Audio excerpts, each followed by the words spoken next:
Bonsoir à tous, je me présente, je m'appelle Blackfire. On va bien évidemment, comme vous savez, il y a Spider-Man Tom Holland qui est, je crois actuellement, j'ai un doute, il me semble que c'est le Spider-Man le plus vu pour l'instant.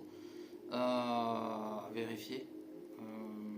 Qu'est-ce que je voulais dire d'autre? Ça arrivera de toute façon à la fin du week-end. Et du coup, je voulais revenir sur la saga. Donc, j'avais noté les Amazing Spider-Man. Là, j'ai un doute sur ce que je vais noter. Je crois que je vais noter les Spider-Man de Tom Holland. Parce que je voulais faire ça plus tard, mais finalement, je vais le faire maintenant. Et je vais expliquer pourquoi je vais le faire maintenant. Je voulais attendre plutôt la fin de Brand New Day, avoir une relation un peu plus à froid avec le film pour pouvoir le noter. Mais du coup, je vais noter Tom Holland sur sa saga. Comme je vous ai dit, Amazing, voilà, 5 ou 6 par là. Donc les films de Tom Holland, on va noter. Ça va être un peu plus dur en plus parce que les films Avengers, c'est très long à faire. Donc je vais faire mon mieux. On va pas perdre de temps, on va parler par Civil War, 10 sur 10. Rien à dire sur Spider-Man de Tom Holland, sur le Civil War, impeccable. Homecoming, je trouve que voilà, il a revitalisé Spider-Man, il lui a redonné vie. Civil War, ça ne dépendait pas de lui. Dans Homecoming, si. Et le film, voilà, je lui donne 8 sur 10 parce que je trouve que ça manque d'action, de patates, de mise en scène. Mais en même temps, tout le reste du film est bien fait. Donc avec un méchant qui est mémorable, qui est Michael Keaton en vautour. La preuve, à chaque fois qu'on parle du film, on pense directement au vautour et à Michael Keaton, ce qui prouve que le film nous a marqué. Ce qui est un peu plus dur pour les Amazing. Pour revenir sur la prestation de Tom Holland, il est excellent, c'est Peter Parker Spider-Man. Son costume pourrait être mieux fait, mais voilà, j'ai rien à dire sur sa performance. Il est excellent Peter Parker, il est excellent Spider-Man. Donc 8 sur 10 pour Tom Holland.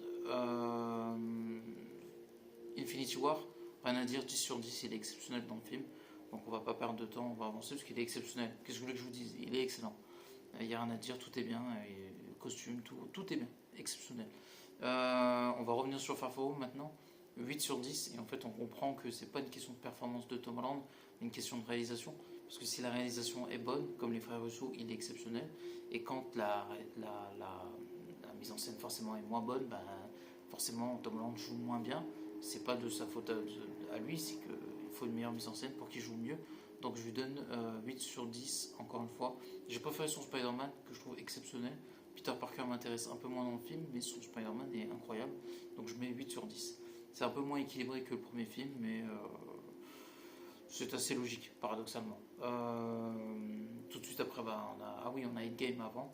Endgame, je lui donne 8 parce qu'il ne joue pas assez dans le film. Donc je ne peux pas lui donner 10, donc je mets 8 sur 10. Dans tous les cas, comme vous voyez, il est plutôt bien noté. Maintenant, on va arriver bien évidemment à No Way Home. Et No Way Home, je le trouve exceptionnel dedans. J'ai un doute, mais je pense que je vais lui mettre 10. Parce que j'ai rien à dire sur son Spider-Man. Voilà. Pourrait peut-être avoir. Non, en fait, non. Peut-être en termes d'action, peut-être. Mais surtout le reste, sur sa performance, la manière dont il fait évoluer le personnage, il le joue du début à la fin. Tom Holland, il est incroyable dans No Way Home. Je n'ai rien à dire. C'est imperfect. Et je me rappelle que quand No Way Home est sorti, tout le monde a fermé sa bouche sur le film et sur Tom Holland. Et c'est encore le cas aujourd'hui. Voilà, il n'y a que quelques personnes qui parlent ou qui font un revirement parce qu'ils sentent la patate, surtout les fans d'Andrew Garfield. C'est eux que j'ai remarqué que ça se voit, ils font un revirement parce que les fans de Tobey Maguire, j'ai remarqué, pour nous, Tobey c'est toujours le meilleur. Donc du coup, je me dis si c'est pas Tobey qui change d'avis, c'est les fans d'Andrew Garfield, c'est assez logique. Qu'est-ce qu'on peut dire d'autre? Maintenant, on va enchaîner avec Brand New Day.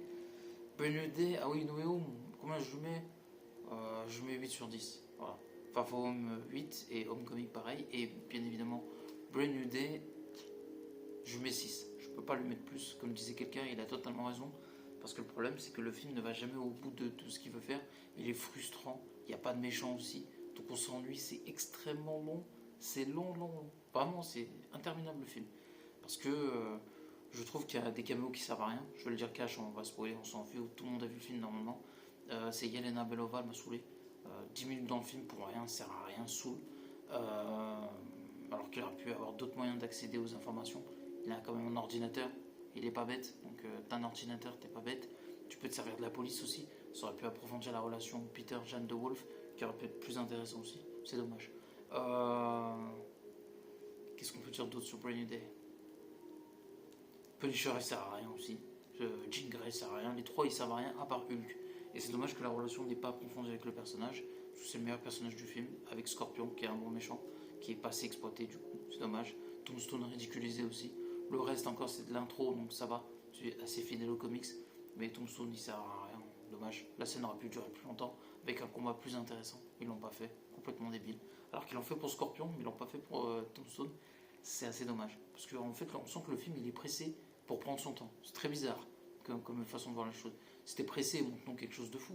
Mais si t'es pressé pour prendre ton temps, ça n'a aucun sens. Alors que moi j'aurais préféré que l'intro dure un peu plus longtemps, qu'un combat plus intéressant avec Tombstone.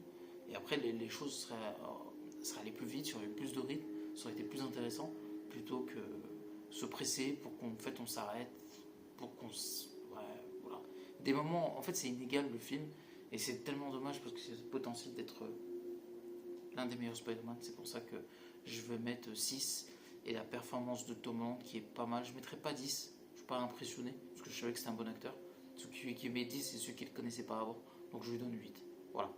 Et on retourne un peu à la même chose avec Tom Holland sur les premiers films, c'est qu'il est bon, mais malheureusement quand il n'est pas servi avec une bonne mise en scène, bah, voilà. La mise en scène sur la forme du film n'est pas inintéressante, sur le fond, pas hyper intéressant. C'est un peu dommage pour un film Spider-Man.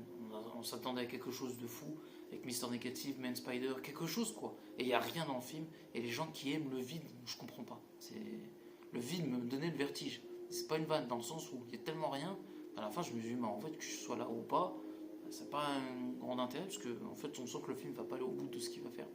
Tellement dommage. Je suis pas le seul à penser ça, et les gens le pensent de plus en plus. Plutôt une bonne nouvelle comme ça. Voilà, surtout qu'il y a le trailer de Avengers Doomsday qui nous a excité presque plus que le film en 2h30. Il faut se poser des questions. Donc n'oubliez pas de commenter, liker la vidéo. Pour le tout et tout de Tom Holland, je mettrai 8 sur 10. Voilà. Parce que globalement, on n'a jamais atteint un mauvais film. On a eu plutôt des bons films, voire des excellents avec les films Avengers dans sa prestation. Et Civil War, et il était bon aussi dans le film Spider-Man. Il est au 4e film. Il va en faire un 5e et 6e. On va le voir dans Avengers Doomsday Secret Wars. Donc ça va. Voilà. Sur ça, il n'y a rien à dire. C'est un bon Spider-Man. Donc pour moi, Andrew Garfield, je le mets en dernier.